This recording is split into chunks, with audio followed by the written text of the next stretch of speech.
Ain't talking about jail. Money get counted, like I'm paying the bill.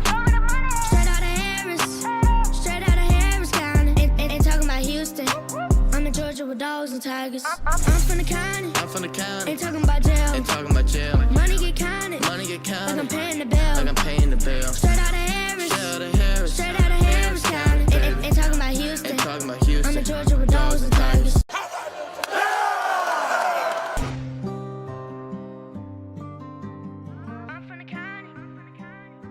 Hey, welcome to the Harris County Coaches Show on Kudzu Sports. I'm Rick Beach, here with Coach Dimitri. We're brought to you by the carelightcolin.org. Don't forget, April 19th, the 5K up at Ellerslie Park for Care Light Colin. They're raising that money up. They give to all these youth sports throughout the county. It's a great organization. They give to all every level of baseball, so it ain't just the varsity teams that get taken care of from middle school all the way up. So it's a great organization.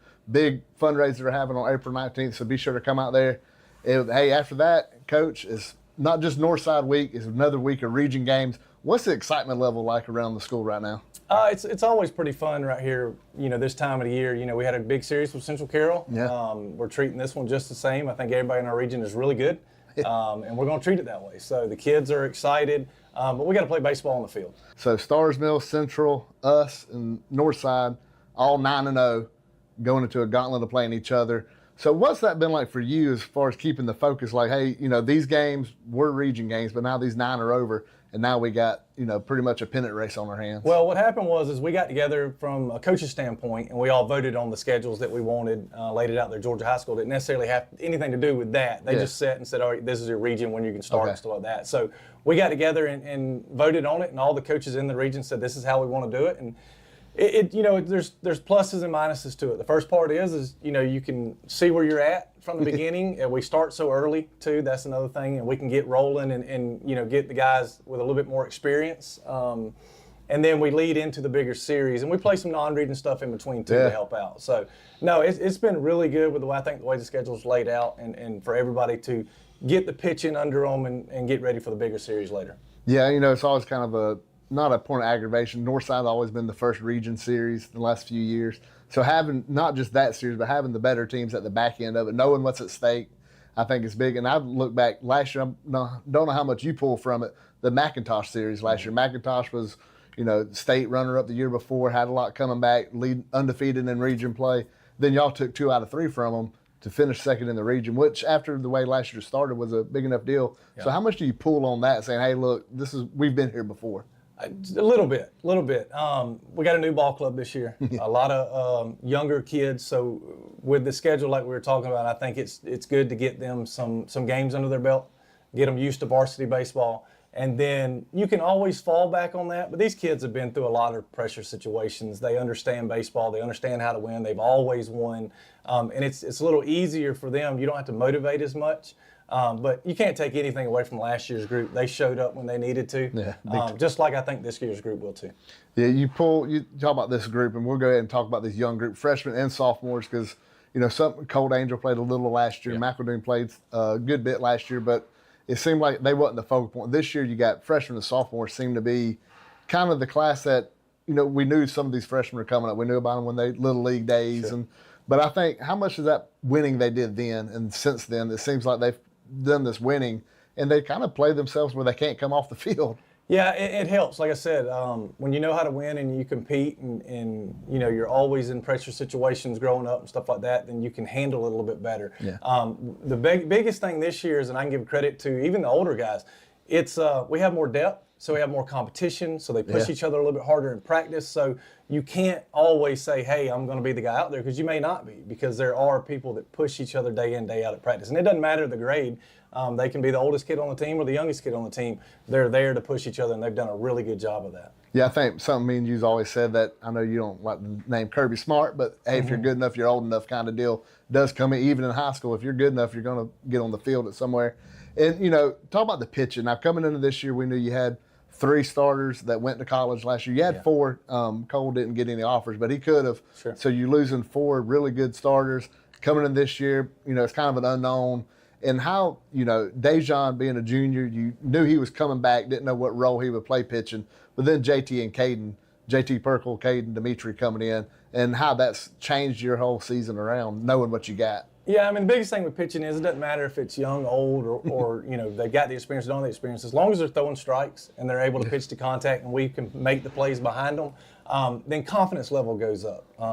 We could flip this thing 1,000 ways. If you go out there and you struggle early, then your confidence level goes down. And because we're able to throw strikes, because we're around the strike zone a lot, we work the counts in our favors, and then guys behind them are making the plays with the pressure that we put on them in practice. And older kids, it takes a little pressure off the young group, but they're just doing their job. And that's what we preach is you got to know your role. Do your job on the team and we will be successful. And that's what you're just trying to do. Now, we talk about the younger kids. We can't talk about upperclassmen without talking about the guy so far as, what's Dejan meant to the team on the field, then off the field as well? Yeah, Dejan was a kid that started at shortstop last year as a sophomore. Growing pains. Growing pains for sure. Last year he's in a key spot in the lineup. He's at a key position in the field, and now this year he's used to it. He's a year older. He's got the experience. So for him on the field, nothing more than what we can ask for. He's setting the table at the leadoff spot. He's making the plays. He's made some big time throws, and then we're getting him on the mound now too. So that way he's doing really well on the back end. But I think all the experience from last year helped him become better this year. And then off the field, Dejan's Dejan. He's going to go to class every day. He's going to do his work. He's not going to cause any issues. He's a solid kid and a really good player. Yeah, last year, I know when I was at the Little League with umpires, he helped out, and this year too, and nobody's ever had a bad word to say about Dejan. He's always a yes sir, no sir to the coaches. He's one of those kids that you infectious how it comes around to everybody else. So he's had the great season in the field. Talk about him at the plate, being that leadoff guy, and being the table setter for the offense. Yeah, we moved him up. We had him in a 3-hole early, and trying to get some driving in some runs and putting some more, just scoring opportunities for him. And then we made the change and said, let's get him up first. I mean, let's see if he can't hit a double. And I think one game he hit one off the Tiger sign. So he can give you that right there lift from Jump Street to where he can hit one off the Tiger eyes, and before you know it, you're at 1-0. So he is a huge asset to our program and being in the leadoff spot. Now, we'll go ahead and we'll go through the line, not spot by spot, just kind of table setters. Then after that, you got that Herring, Caden, and then you got McEldoon. It's not your traditional 2-3-4 in a sense, where it's all speed guys, especially the McEldoon and Ashton sitting there, but you more see that at your 1 and 2. How's that kind of set up your entire lineup and make it deeper? Yeah, Ashton didn't play this past weekend, and not saying it hurt us because we had guys step up and make plays too, but Ashton is huge in the 2 spot. He's fast, we know that. He's got 30 stolen bases, I think. Sometimes he runs a little too much, but he's that guy that can just, again, we're trying to score runs. If we can outscore the other team, then I think we're better. Obviously, anybody would. Yeah. So with him, you're right. It's not your prototypical 1-2-3, but we do our job. Dejan can hit a double. We can hit a ball to the right side, move him to third, or get a base hit. Now we're first and third. And with Caden and McEldoon and even guys down the line, they can bunt, they can hit and run. So we're able to do different things. We're not looking for the big bomb out of our 3-hole. Yeah, that's you see in a lot of high school baseball, but that 3-hole is not, hey, he's going to drive it out of the ballpark. Sure. Now a lot of times, and even this lineup, it can, but it's also going to be, hey, he could lay this bunt down, and it's got the speed to make up for Caden's had it before. You put the bunt down, the pressure that puts on the defense, and that's why I want to talk to you. Your lineup, I feel like doing the broadcast, it's like, hey, he's coming at the bat, and he's got speed, and it seems like 1 through 9. You got speed everywhere. How much pressure does that put on a defense when you just got speed coming at you from every angle? It's a lot. Like, we don't strike out much, and that's a good thing. We put the ball in play, and we try to make them throw us out. And speed does hurt, definitely. It's a bonus, it's a plus, and we're not always blessed to have that. We're lucky that we do, so it's a plus. We love to run when we can, and obviously, like I said, if we can bunt, hit and run, or drag, then it's all about baseball. Now, during spring break, y'all did have 2 series. You had Schley County and Eufaula come up here. That Eufaula game, both of them, Jacob Eber got saves in. But how big was that for him to come in both of those games?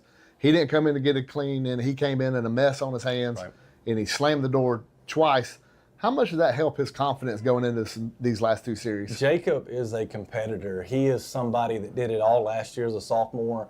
This year as a junior, he wants to start, but we see that he's better for us in a relief role because he gets in more games as a reliever. And coming in to do what he does, You know he's going to throw strikes. You know he's going to be able to get guys out, and he just competes. We wouldn't be what we are now without Jacob Eber. Yeah, it's fun seeing his competitiveness come out, how excited he is after them games. Now let's go to the coaching staff. Go through your coaching staff, just kind of talk about what, Coach Mathis, Coach Stotzer, and Coach K. We talk about Coach K at the games. Yeah. But, having Coach Jenkins coming in there now, and, just having all this experience on that in the dugout. So we'll go with pitching first. Coach Mathis has done a really good job this year with the young kids, or young staff, not necessarily young kids. He's done a really good job with our staff. He's put everybody in the right situation, and we work really well together, talking through things and where we can go next and stuff like that. So he's put in the time and the effort with these kids to be better, and they are. Hitting-wise, Coach Sykes, it's night and day, what we're doing, but we changed a little bit, too, with what we did in the off-season, some ed ball stuff, and the kids have really balled into that. So we're able to be efficient with what we're teaching, which is great. That's why our averages are where they are. And then you go with Coach K doing the outfield and Coach Stoser helping with the infield. Without these guys right here day in, day out doing the stuff we need them to do, hitting fungos, taking the outfielders, and just doing the little things, we wouldn't be where we are without them either. And then you look at Coach Jenkins with the experience that he has growing up through it, playing it, even with softball and stuff like that. It's another set of eyes. It's another head coach to where I don't necessarily have to rely on making all the changes myself. Yeah. They're already coming out of the dugout saying, hey, what do you think about this? And then I have to look at it, and then we discuss it. So, huge asset.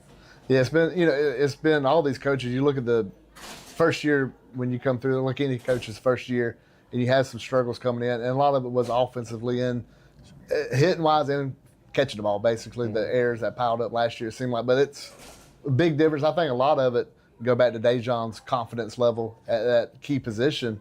So when you look at last year, think back on how that defense and your defense this year, how the outfield, it's like you got 3 center fielders now in the outfield, and just your confidence level with that.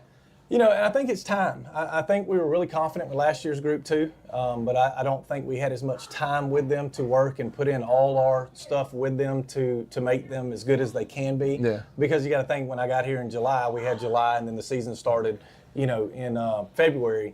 And we had the off season, but not as long. Now we went through a whole year with the kids. The coaching staff is used to each other. We all piggyback well off each other, and we know what's expected of them. And the kids, again, you have to give them credit. They bought into everything that we're doing. So, yeah, the outfield, when balls go up, we know we're probably pretty much getting it out, and we're real confident in Dejon and the other infielders in the infield to make the plays.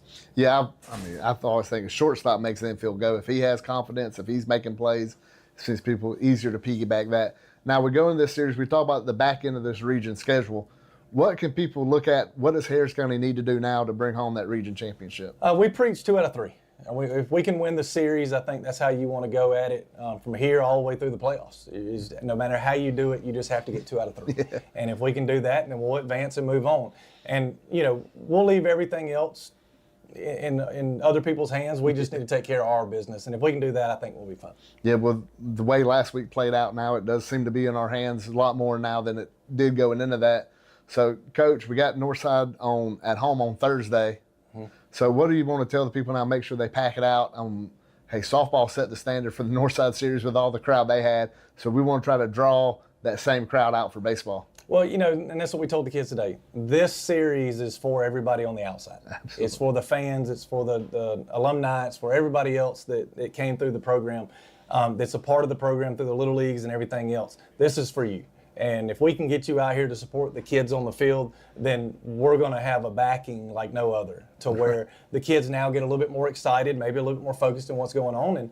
And then we try to pull out, like I said, 2 out of 3, worst case. And if we can get all 3, that'd be great. Absolutely. So, Coach, I appreciate you coming on this week. Don't forget, Tuesday is delayed out to Wednesday, so the first game is Wednesday at Northside. Let's try to take all the black and gold down Highway 27, fill it up. Then on Thursday, have the jungle rocking, get the crowd going. And then Friday, we could head down 27 again and hopefully look for a series win or a sweep against Northside and get up in the region standings and set a big stage up for Stars Mill. Yeah. And knowing what's after that we could be headed to the playoffs as that 1 seed. Sure. Appreciate you watching, and go Tigers. I'm from the county, ain't talking about jail. Money get counted, like I'm paying the bill. Straight out of Harris County, ain't talking about Houston. I'm tigers. I'm from the county. Ain't talking about jail